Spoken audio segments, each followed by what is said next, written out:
above the senses. Hey, welcome to Half the Battle. Well, you asked for it. Boy, did you ask for it. Yeah, over the years, this has been my most requested cartoon review ever. Also, happy birthday! And no, I won't be doing this on a regular basis. First come, only one served. So yeah, the episode we're looking at is Once Upon a Joe. And it's actually quite a challenge, since they made this story pretty much review-proof. I'll explain why as we go through the episode. One that looks like what I think an acid trip looks like. We start off at MacGuffin Laboratories. And boom! That's 1 second in and the cartoon is already firing a warning shot to reviewers. In fiction, a MacGuffin is a plot device without much of an explanation that exists solely to drive the, well, plot.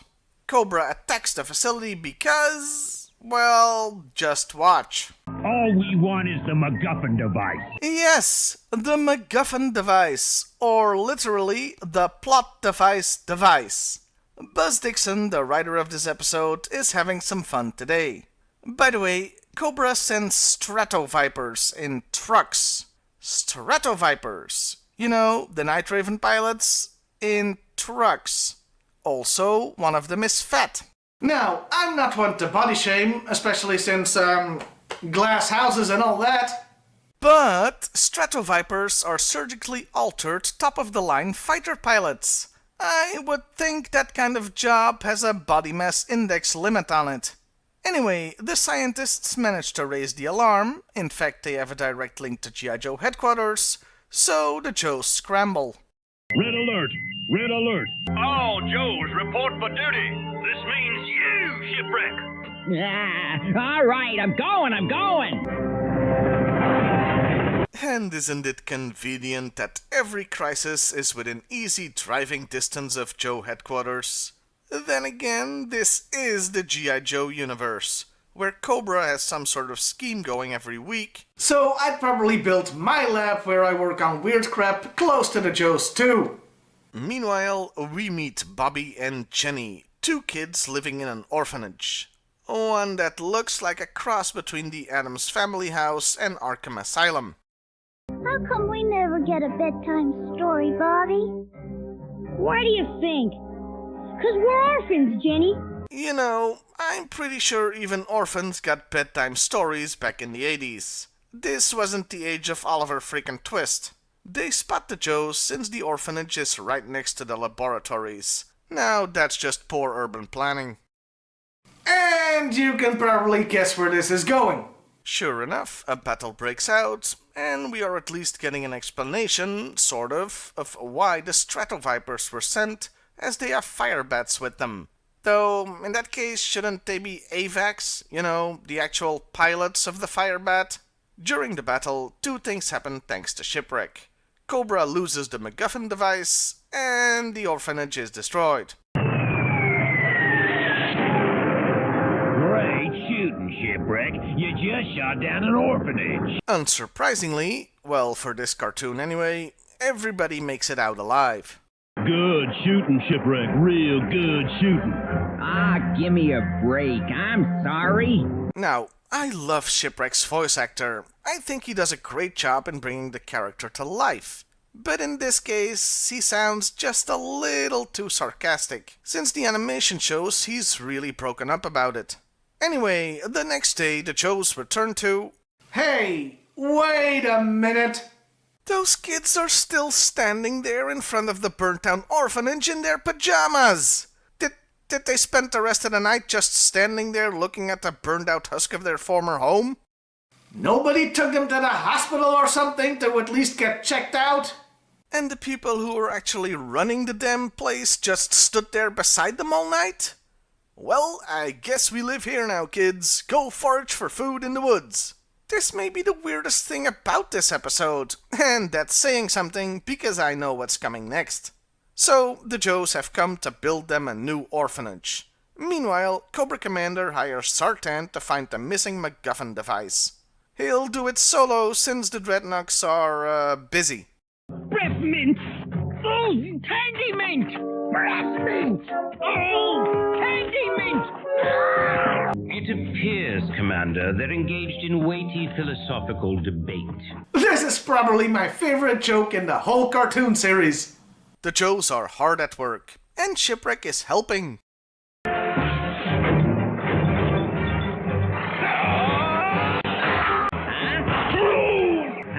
I was only trying to help. Go! What'd I tell you, Polly? Do I know how to avoid work, or do I know how to avoid work? Honestly, I feel that once again this was played wrong.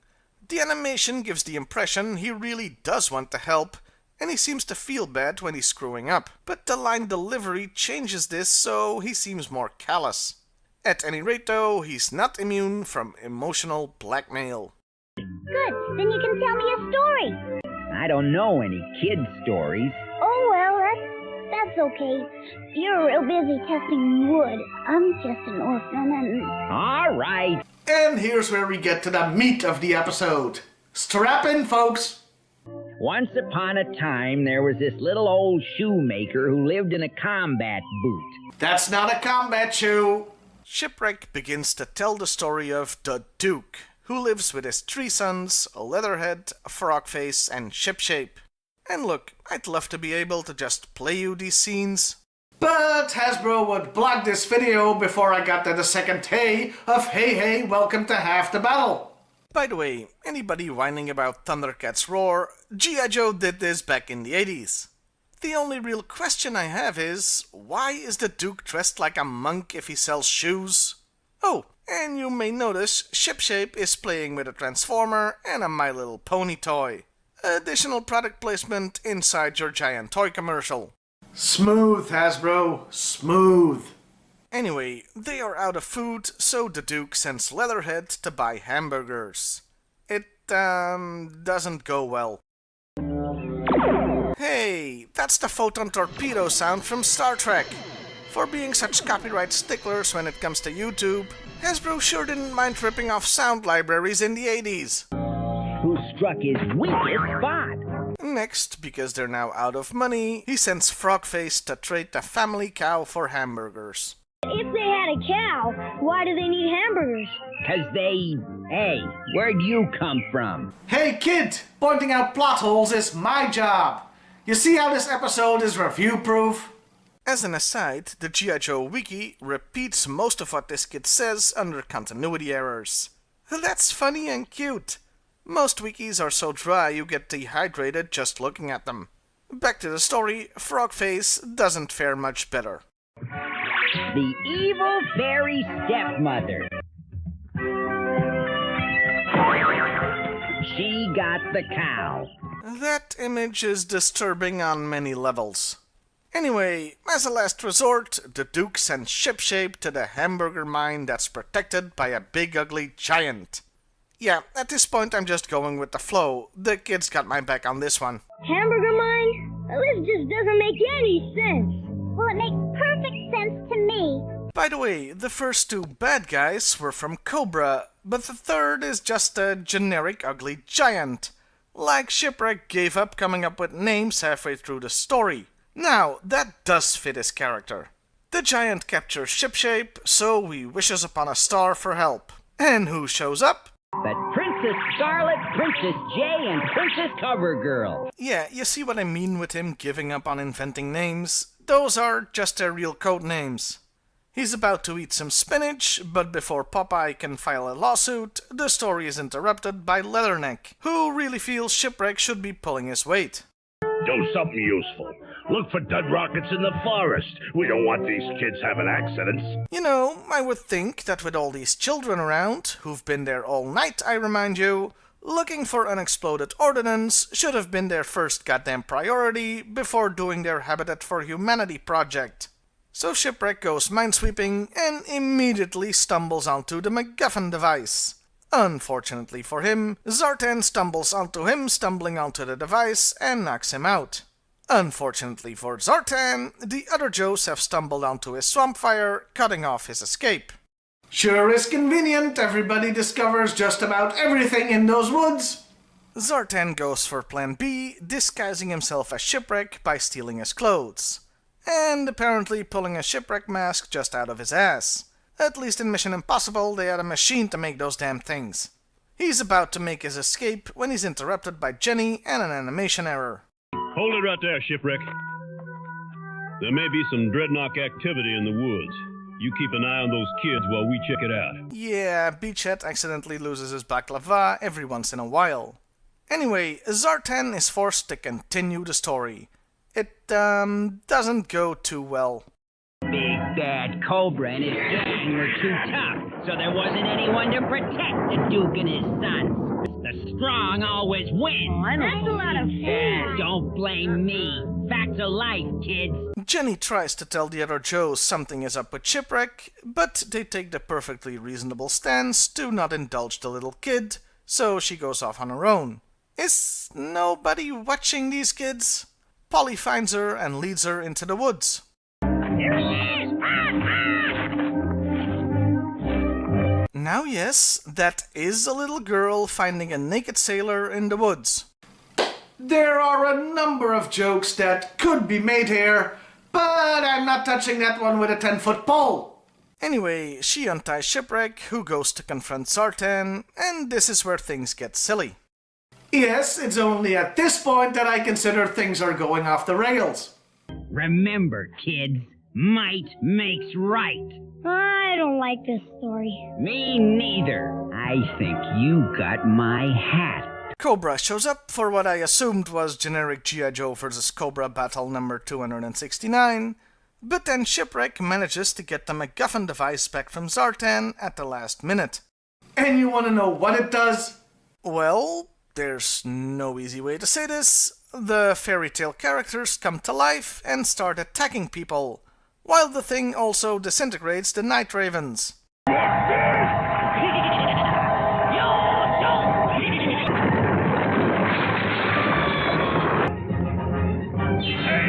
And Beachhead explains the hows and whys. That was the MacGuffin device. It alters the fabric of reality. It's sort of like projecting solid hallucinations. It draws out the innermost nature of the user. Wait, so essentially, this is the frickin' Infinity Gauntlet. Well, one with just a reality stone anyway. So while Thanos wants to kill half the universe, now we know that if Shipwreck got the gauntlet, he'd bring cartoon characters to life. Man, Infinity War would have been way different. And so the orphanage gets rebuilt, thankfully not looking like the setting of a horror movie anymore, and Shipwreck finishes his story. So Shipshape got the hamburgers away from the big ugly giant and hot-footed back to the Duke and his brothers, and they lived happily ever after. And that was Once Upon a Joe. My thoughts? Well, I'm sure some of you expected me to tear this episode apart. Oh, Timmer's gonna be really pissed. Well, I hate to disappoint you, but I really liked this episode. Hey, it was a Shipwreck episode, and everybody loves Shipwreck. Sure, the ending felt like I started an acid trip, or like the writer had taken acid right before finishing the script, but it was goofy fun. And unlike some other episodes, it never once felt that the cartoon was trying to sell me toys here. That's an important thing when it comes to shows like this. The nicest thing about this story was how it was a great homage, a love letter even, to Looney Tunes and other cartoons that came before the 80s. Popeye, Bugs Bunny, Elmer Fudd, including the voice, it was all there. Come out, you rascal! You could tell Buzz Dixon had a great time writing this one, and having literally a MacGuffin just underlines that. The only thing that could have been a little better was Shipwreck. Don't get me wrong, his voice actor is really good and is excellent at bringing the character to life. But in this case, he should have used less sarcastic tone and more gravitas to show how he was emotionally affected by his own screw-ups. The episode does give us a unique insight into Shipwreck's mind. Like, I know he had that fairy tale on his mind, so that's what came out of the device, but I gotta wonder, is that how he sees the world all of the time? Like his friends and enemies are a bunch of cartoon characters? That's pretty damn meta. Also, for a guy that's a lazy slacker, dude sure is built. He could be a wrestler with a sailor gimmick. Okay, bad example. But that body takes training. In conclusion, this was a really fun episode, and it's such a goofy send-up, it's pretty much reviewer proof. I can't get mad at it. I'm just sorry I couldn't show you more of it thanks to YouTube's wonderful copyright system, so I urge you to check out this episode yourself. Well, I'll see you next time, everybody. And hey, why not like, share, and subscribe if that's your thing?